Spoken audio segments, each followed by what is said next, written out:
Gracias. Hechos capítulo 9, vamos a culminar esta mañana el capítulo 9 de Hechos.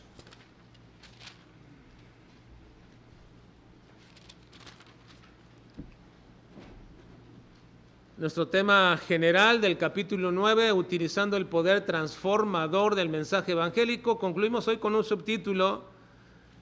Un poco quizá les parecerá extraño lo que he denominado este párrafo, pero le he llamado así, un paréntesis retórico para aclarar en quién reside el poder transformador. Vamos a hacer un pequeño paréntesis retórico para que podamos aclarar en quién reside ese poder transformador del Evangelio.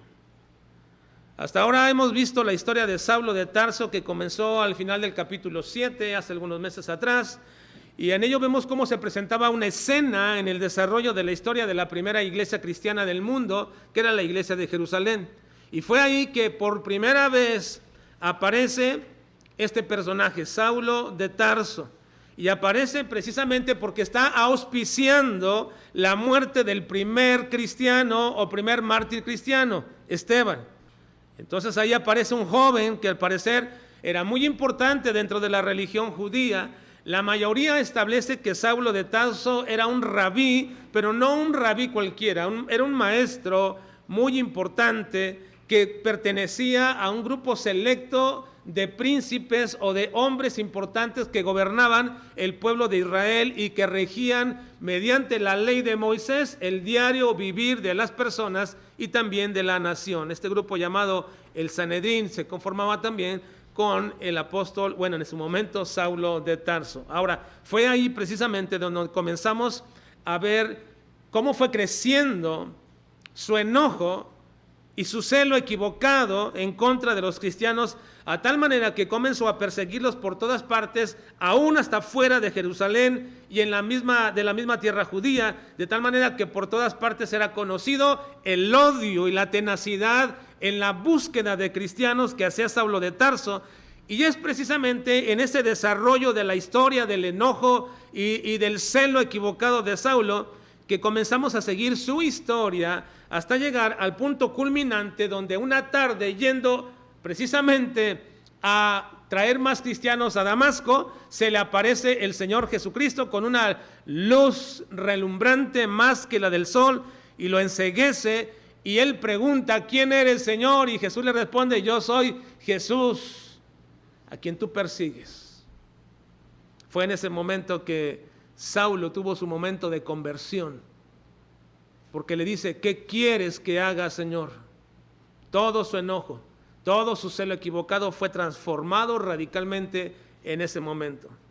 Y de ahí fue como pues nosotros comenzamos a seguir la historia de Saulo de Tarso en ese punto culminante de su vida, y vemos en ese momento tan especial de la salvación de Saulo, y es precisamente que nos quedamos ahí algunas semanas analizando este momento de la salvación y la obra del Espíritu Santo en el señorío de Cristo, en la vida de este hombre Saulo de Tarso. En él se ejerció diríamos, un modelo replicable o podría ser un modelo en el cual podríamos quizás verificar la experiencia de salvación de algunos.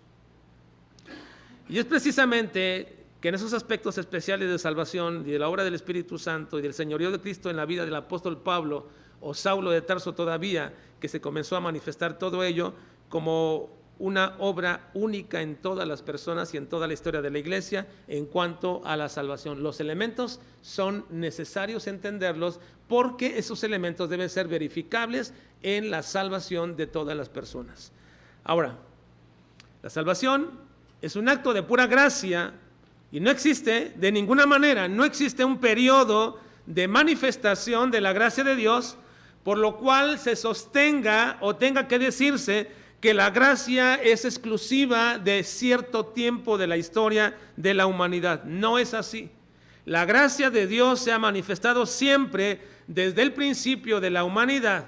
Es decir, Dios mismo otorgó perdón y cubrió el pecado de Adán y Eva sin merecerlo ellos. Y así podemos también ver la gracia de Dios que vino sobre Noé a liberarlo de la muerte inminente, junto con su familia, para que no pereciera con todo el mundo en ese tiempo. Y lo mismo podemos saber cómo Dios en su gracia escoge a Abraham para que iniciara la familia que sería después posteriormente el pueblo de Israel. Y así podemos seguir viendo a todos aquellos personajes en la Escritura que van trazando una línea de tiempo, y paralelamente también a esa línea de tiempo una línea de pura gracia soberana de Dios. No se puede disociar esa línea de tiempo. Esos hombres manifestados desde Génesis hasta el Apocalipsis, todos aquellos hombres, en su historia viene también la relevancia de la gracia de Dios en todo el tiempo. Así que esa línea de pura gracia soberana de Dios, por la cual ninguno de ellos tenía nada de especial, para lo cual Dios les otorgó la salvación, la misericordia y el perdón de sus pecados. Ahora, es en toda esta historia vertiginosa que hemos visto de la conversión de Saulo, que de pronto la narración llevada por Lucas en el libro de los Hechos, existe un cambio abrupto de la historia y del personaje que veníamos hablando.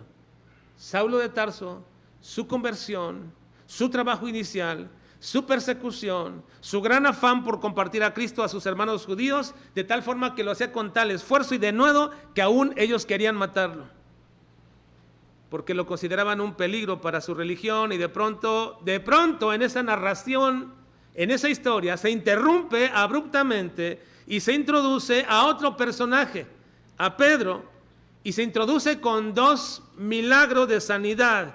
Ese es un cambio abrupto. Miren, vamos a leerlo, por favor, hermanos. Estamos en el capítulo 9 y nos quedamos la semana pasada en el versículo 32. ¿Ya están ahí, hermanos? No olviden, venimos hablando de Saulo, su conversión, su trabajo, su obra, todo lo que viene haciendo, y de pronto hay un cambio en la narrativa. Vamos a leerlo, versículos 32 al 43. Dice: aconteció que Pedro, visitando a todos, vino también a los santos que habitaban en Lida, y allí Eneas, que hacía 8 años que estaba en cama, pues era paralítico, y le dijo: Pedro, Eneas, Jesucristo te sana, levántate. Y enseguida se levantó, y le vieron todos los que habitaban en Lida y en Sarón, los cuales se convirtieron al Señor. Había entonces en Jope una discípula llamada Tabita, que traducido quiere decir Dorcas. Esta abundaba en buenas obras y en limosnas que hacía. Y aconteció que en aquellos días enfermó y murió. Después de lavada la pusieron en una sala, y como Lida estaba cerca de Jope, los discípulos, oyendo que Pedro estaba allí, le enviaron 2 hombres a rogarle: no tardes en venir a nosotros. Levantándose entonces Pedro, fue con ellos, y cuando llegó, le llevaron a la sala, donde le rodearon todas las viudas, llorando y mostrando las túnicas y los vestidos que Dorcas hacía cuando estaba con ellas. Entonces, sacando a todos, Pedro se puso de rodillas y oró, y volviéndose al cuerpo dijo: Tabita, levántate. Y ella abrió los ojos, y al ver Pedro se incorporó, y él, dándole la mano, la levantó. Entonces, llamando a los santos y a las viudas, les presentó viva. Esto fue notorio en toda Jope, y muchos creyeron en el Señor. Y aconteció que se quedó muchos días en Jope, en casa de un cierto Simón curtidor. Así que la historia de Saulo, su osadía para predicar a Cristo y toda esa obediencia en el Señor para que, a pesar de la propia persecución, llevara el evangelio, de pronto se ve interrumpida con esta historia de Pedro y 2 milagros de sanidad. Ese es un cambio abrupto de la historia. Estos cambios abruptos de historia se conocen como técnicas de narración y se le llama una analepsis. Una analepsis es un cambio abrupto del desarrollo de una historia. Así que de pronto, esa historia que se viene contando se interrumpe y se introduce otra. En este caso, la inserción de Pedro, un personaje diferente, y de 2 milagros que se están realizando, que bien podrían ser una historia independiente de la que venimos estudiando. Pero a mí me parece, hermanos, y creo que así es, que podemos conectar esta historia de Pedro y los milagros con la temática general del capítulo 9, al que hemos llamado utilizando el poder transformador del mensaje evangélico. ¿Y cómo lo vamos a hacer? ¿Cómo podemos conectar esta historia diferente con la que viene sucediendo? Bueno, lo vamos a hacer precisamente mediante otro recurso literario en las narraciones que se llama un paréntesis retórico. Vamos a hacer un paréntesis retórico en esta historia. Esta historia es un paréntesis retórico. ¿Para qué sirve un paréntesis retórico? Bueno, un paréntesis retórico en literatura sirve sencillamente para introducir una nueva historia o un nuevo concepto o una nueva idea con el propósito de argumentar y mejorar el argumento o explicación de lo que se viene diciendo. Aunque pareciera ser ajeno, de pronto ese paréntesis, en realidad lo que sucede es que va a darle una relación muy especial, va a ayudarnos a matizar la idea que se viene diciendo y va a agrandar el argumento que viene sosteniendo toda la narración. Recuerden que una narración de historia contiene un argumento, que es un argumento lo que se trata de probar. ¿Por qué cuentas esta historia? ¿Para qué la cuenta? ¿Para qué el Espíritu Santo quiere introducir una historia acerca de Saulo y luego de pronto meter una historia de Pedro? Porque toda historia tiene un argumento, es decir, un propósito por el cual nos lleva a entender verdades escriturales, verdades espirituales que se aniden en nuestra mente, en nuestro corazón y que nos llenen de convicción. No se trata en esta mañana ni en ninguna mañana de que ustedes escuchen una historia que ustedes bien podrían haber leído en su casa y yo narrárselas aquí. No se trata de eso, se trata de que podamos, mediante la ayuda del Espíritu Santo, entender el argumento de la narración.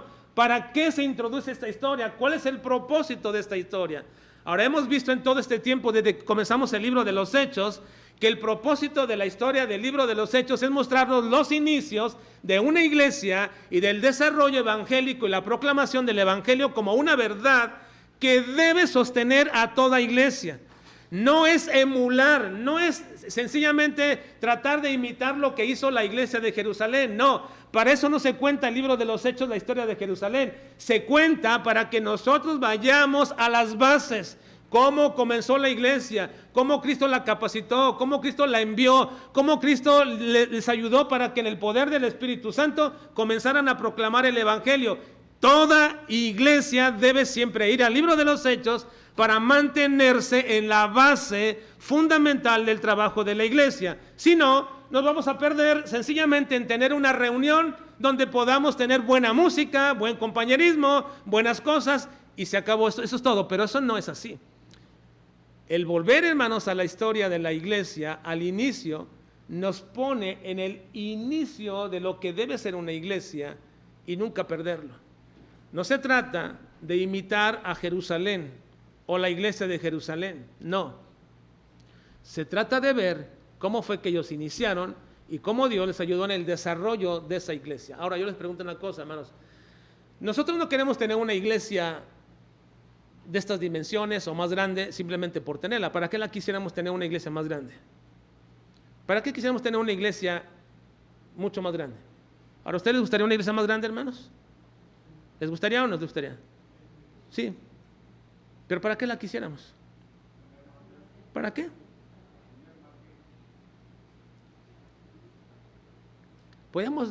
¿Para qué quisiéramos tener más miembros de una iglesia? ¿Para qué? El punto es, hermanos, que si nosotros no estamos cumpliendo los propósitos de una iglesia, que es llevar el mensaje evangélico, y simplemente nos reunimos para cantar, adorar y alabar, y con la mejor música, los mejores cantos, ese no es el propósito de la iglesia. Y si solamente nos reunimos solamente para aprender y aprender, tampoco es el propósito de la iglesia. Tampoco. Hay quienes piensan que vemos a la iglesia de una manera muy pragmática al decir que debemos salir como un propósito principal, salir y evangelizar. Pues sí, así es, porque ese fue el mandato de Jesucristo. Fue el mandato de Cristo de ir y proclamar el evangelio a toda criatura.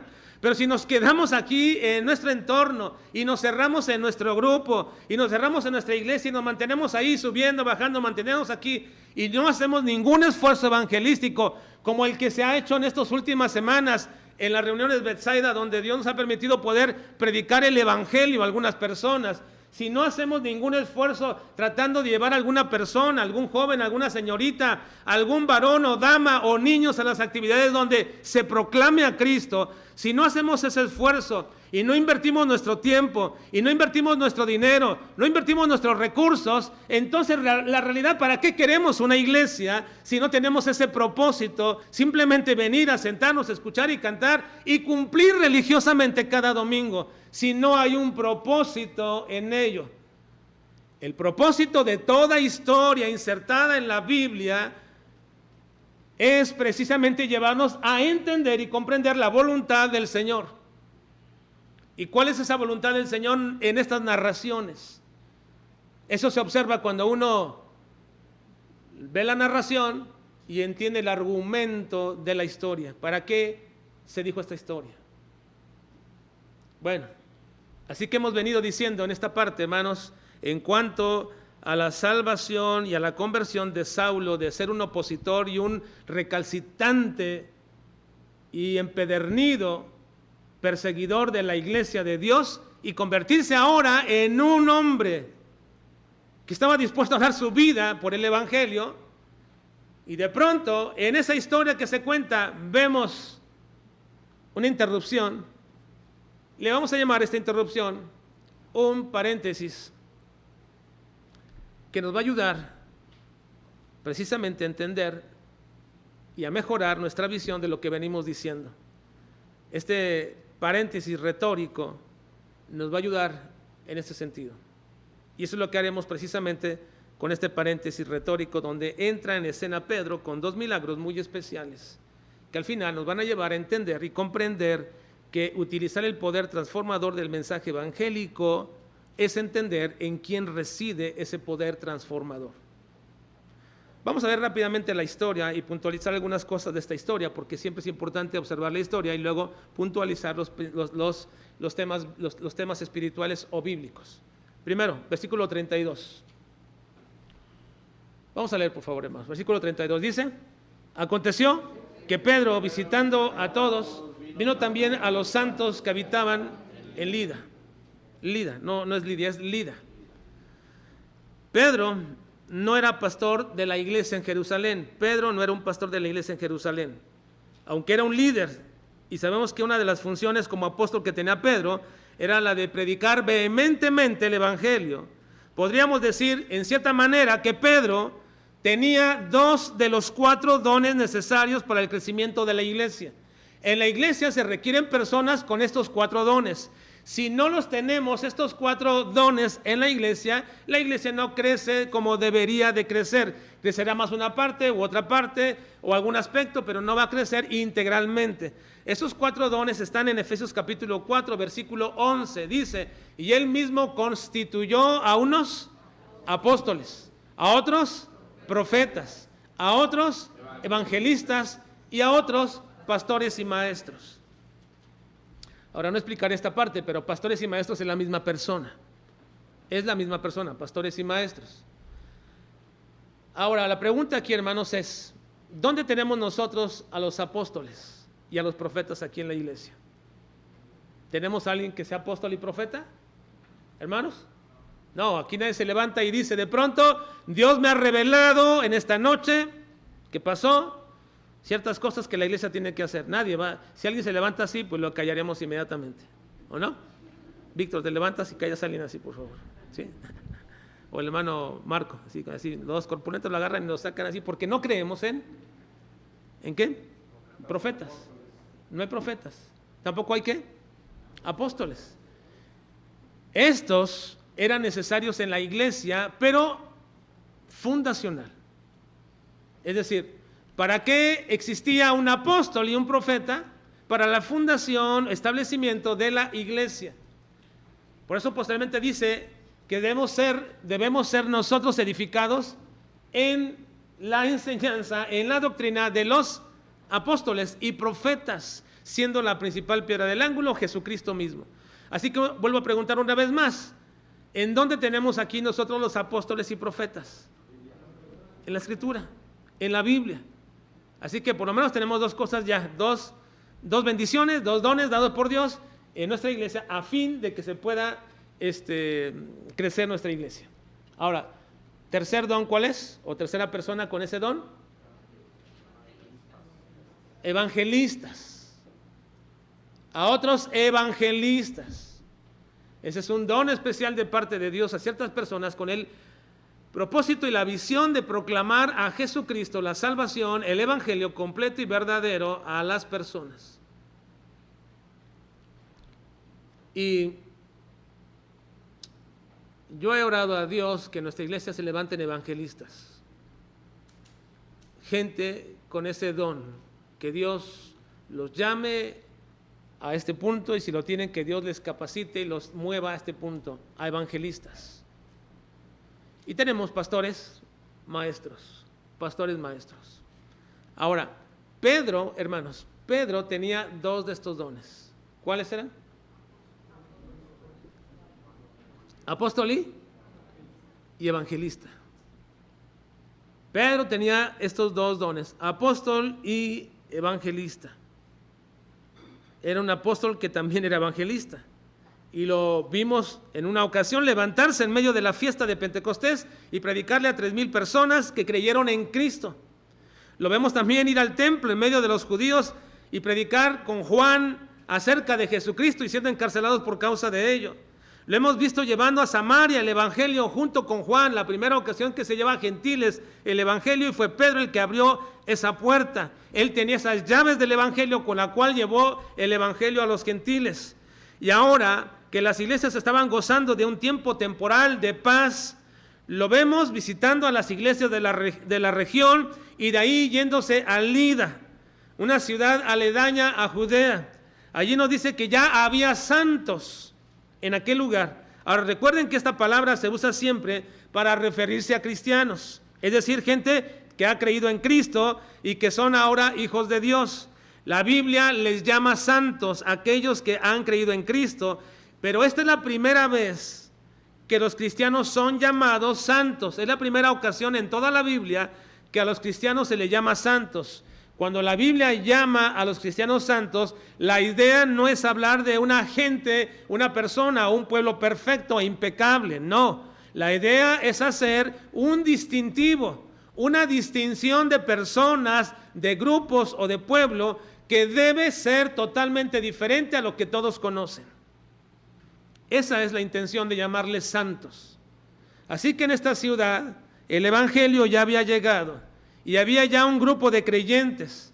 Y es en este lugar, y luego posteriormente en Jope también, cerca de ahí, que Pedro realiza 2 milagros asombrosos. ¿Cuáles fueron? Bueno, versículo 33. Lo veremos de manera muy rápida. La curación de Eneas. Y halló allí uno que se llamaba Eneas, que hacía 8 años que estaba en cama, pues era paralítico. La curación de Eneas, un paralítico que tenía 8 años en cama, y no se nos especifica cómo fue que Pedro encontró a Eneas.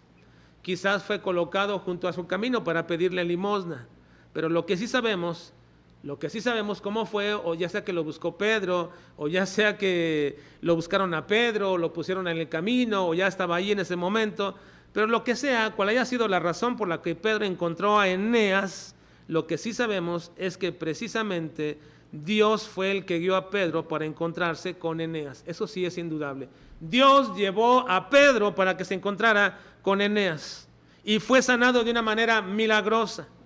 Y lo mismo también sucedió con Dorcas. Ella era una discípula de Jesús y nos dice que abundaba en buenas obras. Obviamente esas buenas obras estaban en el sentido de bendecir a la iglesia, a los creyentes de ese lugar. No era simplemente una mujer altruista, Era una cristiana que amaba a sus hermanos y los ayudaba con sus bienes. Incluso les hacía túnicas y vestidos a las viudas de la comunidad cristiana en la cual se encontraba ella. Pero de pronto esta mujer, Dorcas, se enfermó y murió. Y era muy querida por todos los hermanos, de tal manera que enviaron a Lida por Pedro, porque oyeron que allí estaba Pedro. Ahora, no sé qué pensaban ellos que llegara Pedro. Quizás que les predicase y les consolase de lo que estaba sucediendo. Pero Pedro fue también guiado por Dios. Lo llevó Dios mismo para realizar un milagro en esta mujer, de manera un milagro asombroso. Resucitó a Dorcas.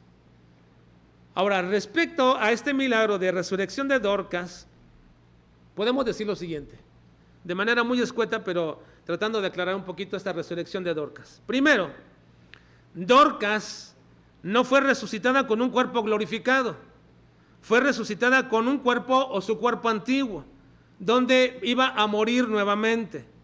Ninguna de las personas resucitadas en el ministerio de Cristo o de los apóstoles e incluso anteriormente de los profetas, ninguno de ellos vivieron perpetuamente. Esa resurrección, donde un cuerpo es resucitado y nunca más va a morir, solamente va a suceder con la venida de Cristo, con la segunda venida de Cristo. Ningún cuerpo resucitado anteriormente, antes de la venida de Cristo, ninguna de estos milagros de resurrección llevados a cabo por los antiguos profetas o por Cristo mismo en su ministerio o por los apóstoles en el tiempo aquí especificado de la Escritura, o incluso sin tener que decir que sea una charlatanería o una mentira, o incluso verdaderos milagros que pudieron haber sucedido en 2000 años de historia de la iglesia, desde los apóstoles hasta ahora, pero ninguna de esas resurrecciones era permanente, iban a morir, porque la resurrección y la permanencia de vida solamente se va a llevar a cabo con la venida de Cristo. Mira, en 1 Corintios 15, 22 y 24 y 52 a 54 nos la aclara perfectamente. Dice, porque así como en Adán todos mueren, también en Cristo todos serán vivificados, pero cada uno en su debido orden. Cristo, las primicias, luego los que son de Cristo en su venida, luego el fin, cuando entregue el reino de Dios y el Padre, cuando haya suprimido todo dominio, toda autoridad y potencia. Así que Cristo en su venida, antes de eso dice, Cristo en su venida, ¿lo puedes poner anterior, por favor, para aclarar esta parte? Cristo, las primicias, luego los que son de Cristo en su venida, ¿van a ser qué? Vivificados, es decir, resucitados en su venida. Ahora aclaramos esta parte en los versículos 52 y 54.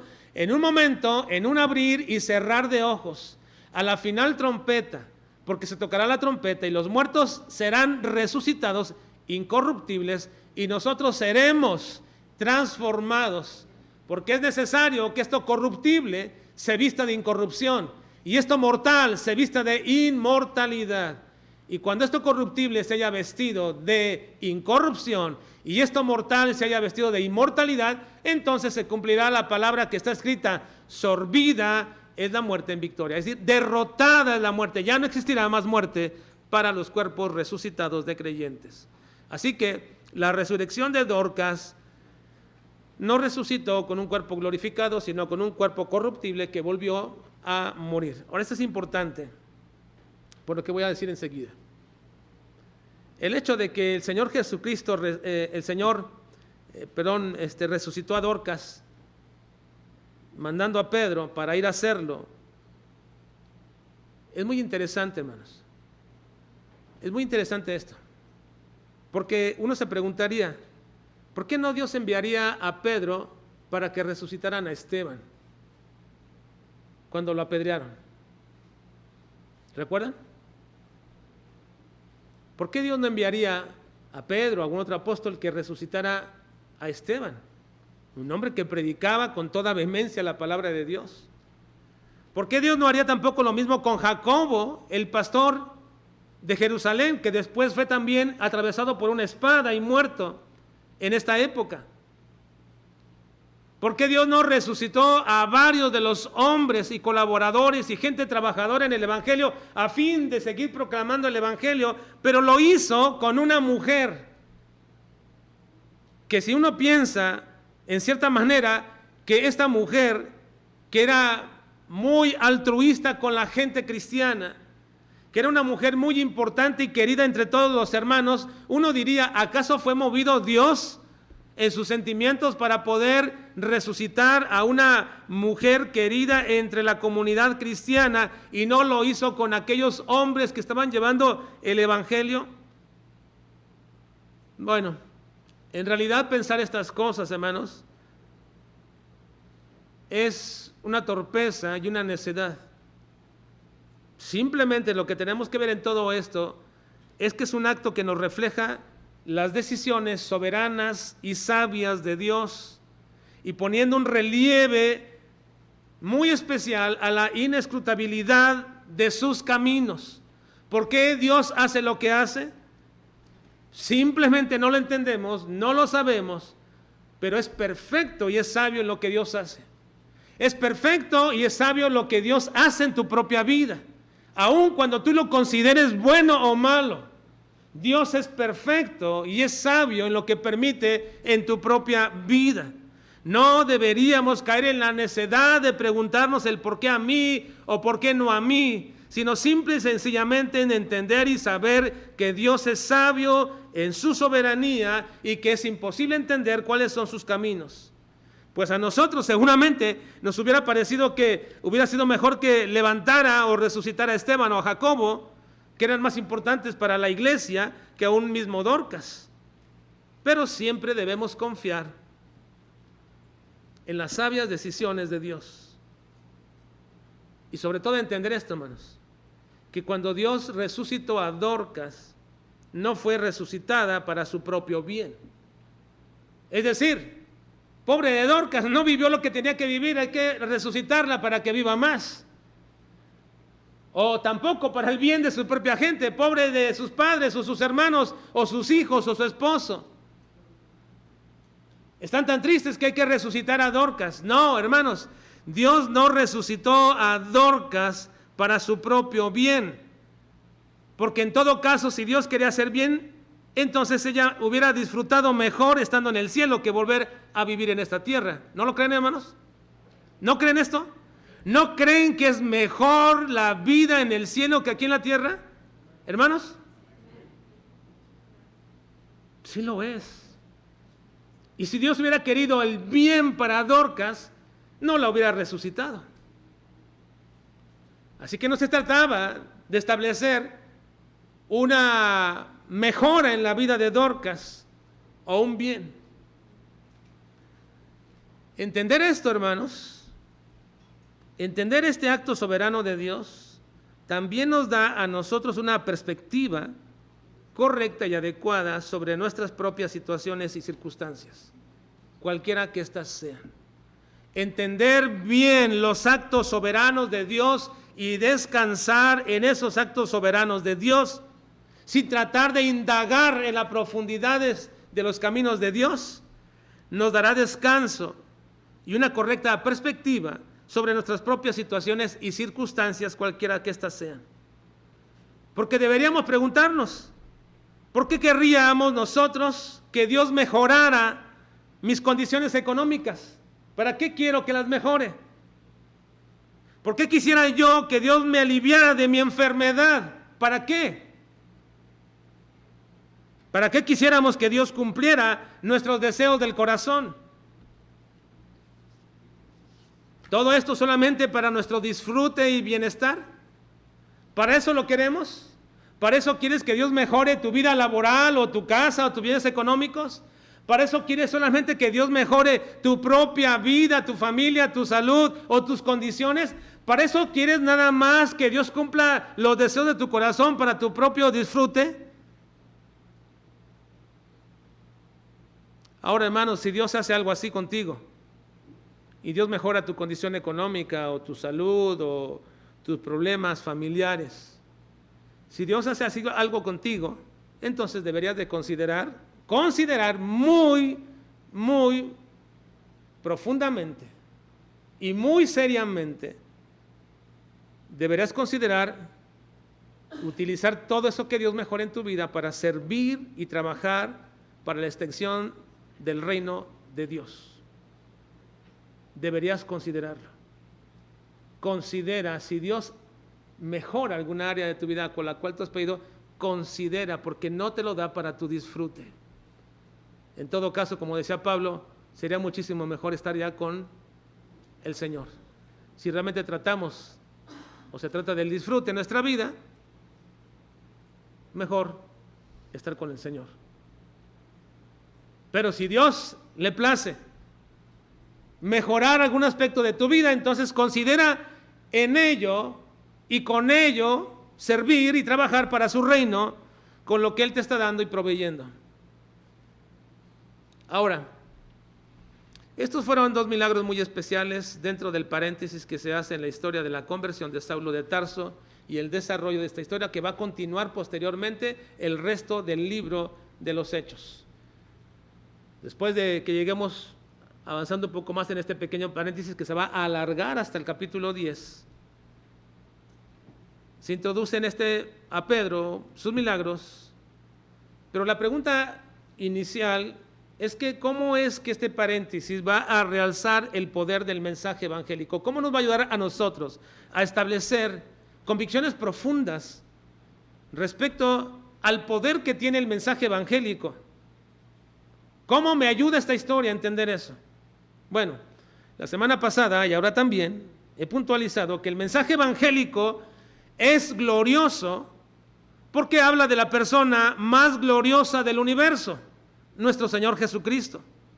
El mensaje evangélico es transformador porque habla de la persona que transforma a cualquier persona, el Señor Jesucristo. El mensaje evangélico es poderoso porque habla de la persona más poderosa que existe, nuestro Señor Jesucristo. Por lo tanto, estos milagros hechos por Pedro sirvieron para realzar a la persona de Cristo, y por ello es que la gente creyó en Cristo como resultado. Lo que hizo Pedro con estos milagros grandiosos fue realzar a la persona de Cristo. ¿Por qué? Porque la gente creyó en Cristo.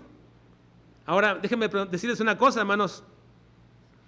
Estos milagros, si los hubiera hecho Pedro y la persona de Cristo no hubiera sido realzada con el mensaje que él traía, si Cristo no hubiera sido el mensaje preponderante de Pedro cuando él predicaba, entonces la gente no hubiera creído en Cristo, hubiera creído en Pedro.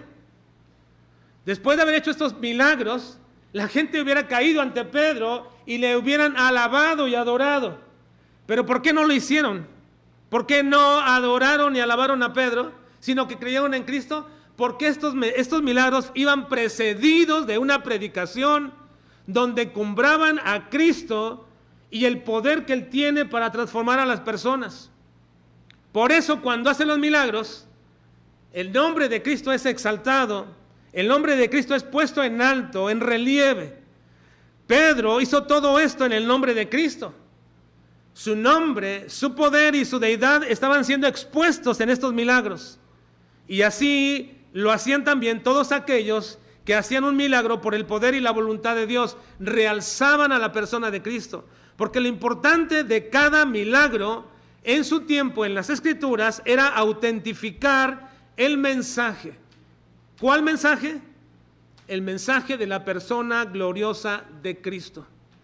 Todo milagro que se hacía tenía como propósito realzar el mensaje que se venía dando. Pedro predicaba, Pablo predicaba, Juan predicaba, todos ellos, y cuando a Dios le placía en algún momento hacer que ese mensaje se realzara y cobrara un énfasis mayor, les permitía hacer un milagro. Y con esto estaban autentificando ese mensaje. ¿Cuál mensaje? El mensaje de la persona gloriosa de Cristo. En Hechos 4:12 dice: y en ningún otro proclamaban Pedro y Juan, y en ningún otro, ¿qué proclamaban ellos? Leamos: y en ningún otro hay salvación, porque no hay otro nombre bajo el cielo dado a los hombres en que podamos ser salvos. Si esta es la predicación continua y resaltas a Cristo, cualquier otra acción que tú hagas, Cualquier acción que tú hagas, no un milagro, sino ayudar a una persona, ayudarle quizás o proveerle caritativamente, eso va a realzar el mensaje de Cristo. Si tu mensaje siempre es encumbrar a Cristo. Y eso va, obviamente, en primer lugar. Cualquier otra acción que tú hagas, encumbrará este mensaje. En Colosenses 1:14 al 17 nos dice cuál era la predicación de estos apóstoles continuamente. Y dicen, leamos, en quien tenemos redención por su sangre, el perdón de pecados. Él es la imagen del Dios invisible, el primogénito de toda creación, porque en Él, Cristo, fueron creadas todas las cosas, las que hay en los cielos y las que hay en la tierra, visibles e invisibles, sean tronos, sean dominios, sean principados, sean potestades. Todo fue creado por medio de Él y para Él. Y Él es antes de todas las cosas, y todas las cosas en Él subsisten. Ese debe ser el mensaje siempre proclamador. La persona de Cristo debe ser encumbrada en toda nuestra enseñanza, predicación, testimonio o plática. La persona de Cristo sea encumbrada, porque lo que venga después simplemente le dará realce a este mensaje y no a ti como persona. La gente no te va a buscar a ti porque, qué buen hermano me ayudó en tiempos de mi necesidad. Qué buen hermano, qué buena persona porque me ayudó cuando pasaba por tiempos de crisis. No, lo que va a hacer es que va a encumbrar a Cristo y glorificarán a Dios en tu vida. Eso es el propósito de los milagros que se ejercieron en aquel tiempo. Ahora, ¿Dios sigue haciendo milagros, hermanos? ¿Sí? ¿Lo sigue haciendo? Sí. ¿Podemos rogar y pedir a Dios que haga algún milagro? Sí, deberíamos hacerlo. Pero no porque yo ruegue y pida se va a hacer. Sin embargo, yo debo orar a Dios porque confío en el poder de Dios. Y Él sigue haciendo milagros. Y cada vez que lo haga, el nombre de Cristo debe ser glorificado. Nunca deberíamos nosotros tomar la gloria que le pertenece al Señor, nunca. Es a Cristo, siempre a Cristo. Ahora bien, en aquel lugar, hermanos, ya había santos, creyentes, y la vida de todos estos creyentes de esas regiones avalaban la verdad gloriosa de este evangelio. Cristo tiene el poder de transformar a toda persona y a cualquier persona. Cristo tiene poder verdadero de transformar las vidas de las personas. Y por eso Pedro le dijo a Eneas, Eneas, Jesucristo te sana. Y así sucedió. Y la gente creyó en Jesucristo, no creyó en Pedro. Cualquier otra persona que hubiera hecho este milagro y no predicara enfática y vehementemente a Jesucristo, hubiera tomado relevancia, como lo hacen hoy día todos esos milagreros, falsos predicadores y charlatanes que se llevan la gloria que le pertenece a Dios. Los milagros de ese día, hermanos, y los llevados anteriormente por el Señor Jesucristo, y los hechos posteriormente por Pablo, son los únicos milagros registrados en la Escritura con el propósito único y específico de establecer la veracidad del Evangelio y de la persona y la obra de Jesucristo. Ningún otro milagro después del siglo I establece esa verdad, ya está establecida. Y por ello los milagros tuvieron tal propósito. Los milagros posteriores del siglo I hasta la fecha en toda la historia de la iglesia tienen como propósito solamente realzar a la persona de Cristo. Pero la verdad establecida se hizo en su momento.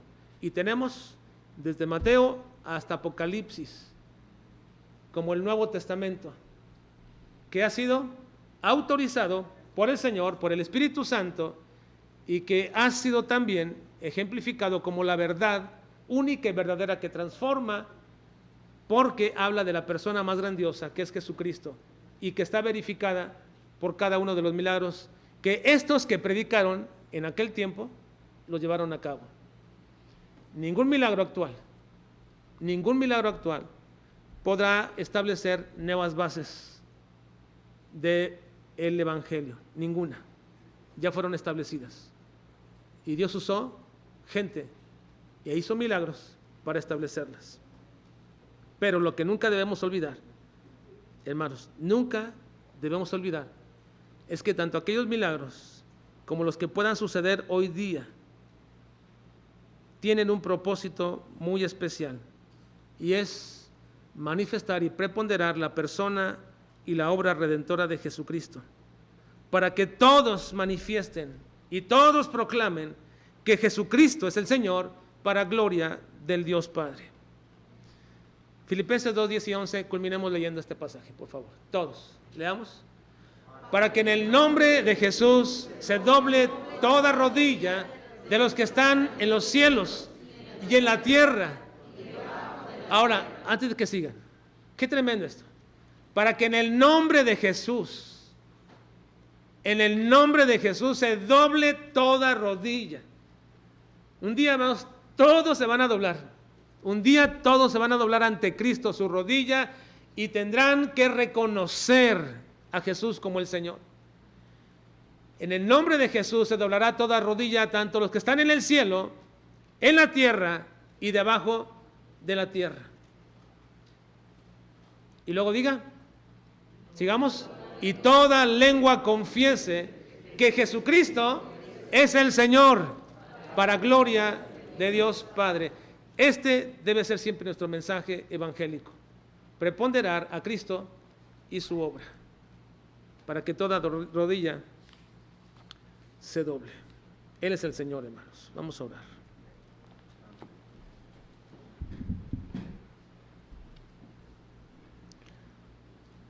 Padre, te suplico en esta mañana que nos ayudes a entender la relevancia del mensaje evangélico. Radica en la persona que se habla de él. Ayúdanos, Dios, a entender que no es nuestro mensaje, sino la persona a la cual estamos, o de la cual estamos hablando, Señor. Por ello, Padre, te suplico que nos ayudes a conocer más a Cristo, a amarlo más. Ayúdanos, Señor, a sabernos la vida de Jesucristo con detenimiento, con detalle, a que sea una relevancia en nuestro propio corazón, en nuestra propia vida, en nuestra mente, siempre esté llevándose a cabo, Señor, un ejercicio continuo de recordar cada acción, cada palabra de nuestro Señor Jesucristo. Porque Él es el mensaje evangélico, porque Él es el mensaje que proclamamos. Jesucristo, ayúdanos, Padre, a entender esta verdad. Te lo rogamos y te lo pedimos en Cristo Jesús. Amén.